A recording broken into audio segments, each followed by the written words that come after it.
I want to show you a few examples of blogs created by teachers and students. These are from my own music technology class. In my class, I have all students keep their own blog. It's a good place for them to reflect on what we're doing in class, as well as a good place for them to share their work where me and other students can comment on it. On the screen here, you see a couple different kids' blog posts along with my teacher comment back to them.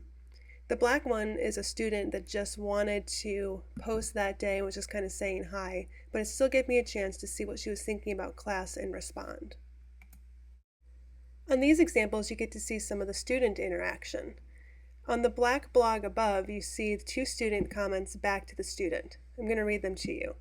The first one was written by JC, aka the next Barry Sanders.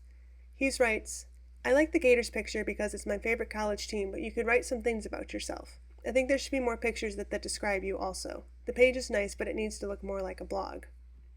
The second comment is from Max, who says, I liked most of the beats, but I thought all the ideas didn't flow very well. They were all good by themselves, but they were all individuals that didn't work as a team. For the overall blog, I think it needs a little more personalization. Also, if you're going to do a Florida Gators player, do Tim Tebow because he's a beast. What I like about using the student blogs is that all the kids have a space that they can personalize a little bit while still sharing their classwork. As you can see by their comments, they've clearly been coached to leave constructive, helpful comments, but they still manage to get in a lot of personalization and a lot of their personal character. I think that we have better interaction on the class blog than we would in real life. Here's what the student blogs look like on our class website. I make a page that links to all of the student sites. Students choose their class period, and then they choose the blog that they want to go to. Most of our blogs are password protected. When you get to a student's site, most kids have made a welcome page to their website that shares a little bit about their name, their personality, etc. Then they normally have a blog. Some students keep more than one blog. One might be for classwork, one might be for like a daily diary post, etc. Okay, you see that students have the scrolling list of all of their projects. And by going into the archive, we can see all of their work. Okay, we can click on one of their entries, and then on that page, the student has shared their work and normally something about it. Typically, the expectation is that they say a little bit more about the project and what they did. Here I can easily visit the student's work. In a kingdom by the sea, that a maiden there lived whom you may know by the name of Annabel Lee. I was a child and she was a child in this kingdom by the sea, but we love. And you'll see below that there are comments from other classmates and for me as a teacher. This has been a great way in class for us to interact with each other. You also can use a blog as a discussion board.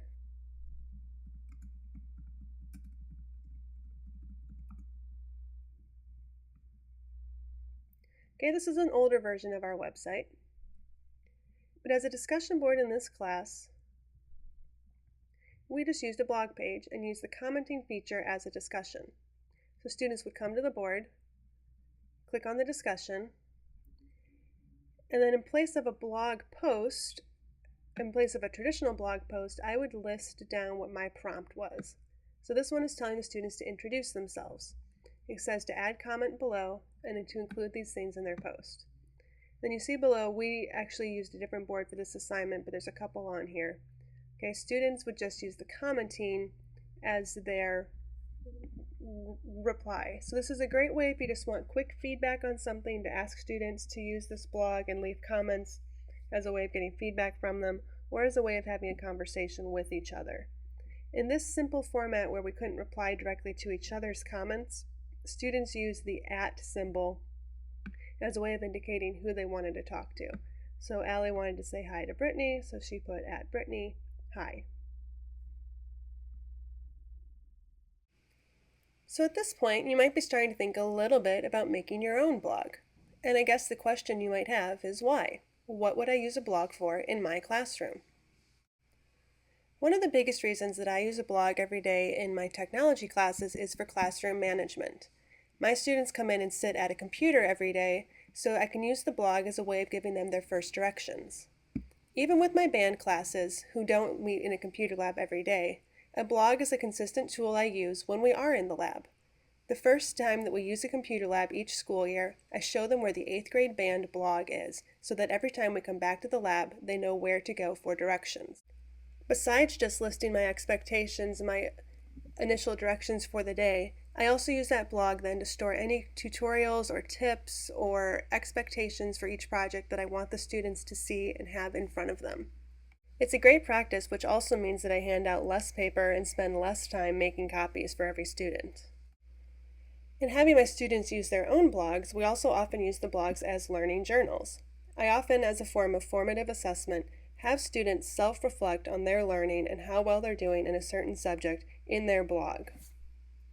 Even beyond being used as personal reflection, we also just use our blogs as online notebooks. Kids will store research or thoughts temporarily in their blogs, just like they might in a normal spiral-bound notebook. But because it's online, they can then access it from any computer and get back to it from any room. As you saw on my music text site earlier, I also use the blog a lot for class discussion. Sometimes it's a teacher-led discussion where I put a prompt down and ask students to respond. Often it's a very student-led discussion where they check each other's blog and mine and use the comments as a place to leave each other feedback and to get a conversation going about something they're interested in. I've seen many students who normally stay silent in an out loud discussion participate actively on the blog. Blogs also serve as a strong tool for research, which we'll look at more in a couple minutes. By looking at other people's blogs, you can find a lot of expertise and insight into topics on the internet. You can also combine the research that you're finding in your own blog, just like you're combining ideas in a notebook. We'll look more at how to use other people's blogs in just a few minutes as a primary source of research. Finally, in something that I still think is an important part of it, even though it might not be immediately obvious for us as educators, blogs are a great space for student personal expression. While it's not something that I planned to have my students take advantage of before I first started using blogs, they instantly wanted to personalize their space and enjoyed writing more when they were using the entire blog space as a way to present their ideas. They can find photos and make drawings digitally on their computer to share with their blog post, and suddenly they care a little bit more about their message and feel like they're better communicating their ideas when they're doing it within the entire visual presentation of their blog and using everything the internet has to offer. Let's break now from video 2. Go ahead and head over to Schoology. Find Introduction Discussion number 1 and talk there about how you can imagine using blogs with your students. We'll do a bigger lesson on this later, so don't go into too much detail, but just based on what you've seen so far, what are some ways that you can imagine using blogs directly with your students in your classroom? See you on Schoology.